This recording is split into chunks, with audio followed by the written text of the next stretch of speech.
An audit of the state's non-emergency transportation services, which gets Medicare patients a ride to and from doctor's appointments, found the system is not effective.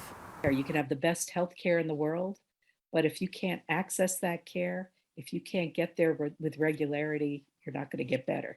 That's Pam Miklovich, the founder and executive director of the Davies Project here in Lansing. They are a nonprofit organization that also provides rides to doctors and specialists for people in the community free of charge, specifically children and expecting mothers. We have about 80 volunteer drivers, and most are retirees, but they've all been background checked, very thoroughly vetted and trained. We will then make sure that child can get to every single one of their medical appointments. The state health department offers transportation free of charge to Medicaid recipients through a national transportation service called ModivCare Solutions. But a report released by the Michigan Office of the Auditor General this week found some significant gaps in their services. For instance, ModivCare could not always prove all their drivers had passed a criminal history and sex offender background check. In fact, they couldn't show that all their drivers had valid driver's licenses and insurance. And there were gaps in the documentation of the rides they provided. All I know is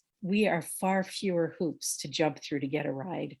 When you call us, somebody picks up the phone. It's a very easy deal to work with us. And we have driven really hundreds of thousands of miles now without incident. Miklovich tells me missing appointments, especially for low-income patients, really comes down to transportation. So if you look at the statistics in our city, 70% of the children who rely on the specialty clinics are on Medicaid, and they are missing 60% of their outpatient appointments.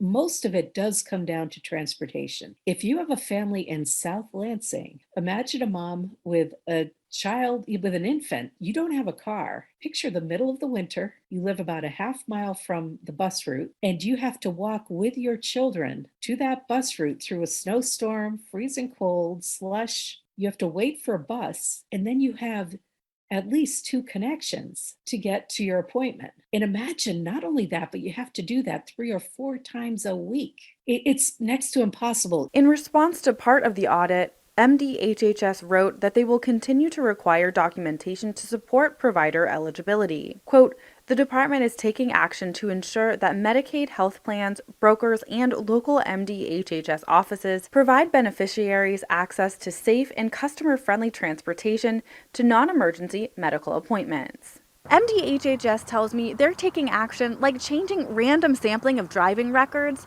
to a more frequent schedule and more stringently tracking problems through their resolution. For now, reporting in Lansing, I'm your Capitol reporter, Elle Myers, Fox 47 News.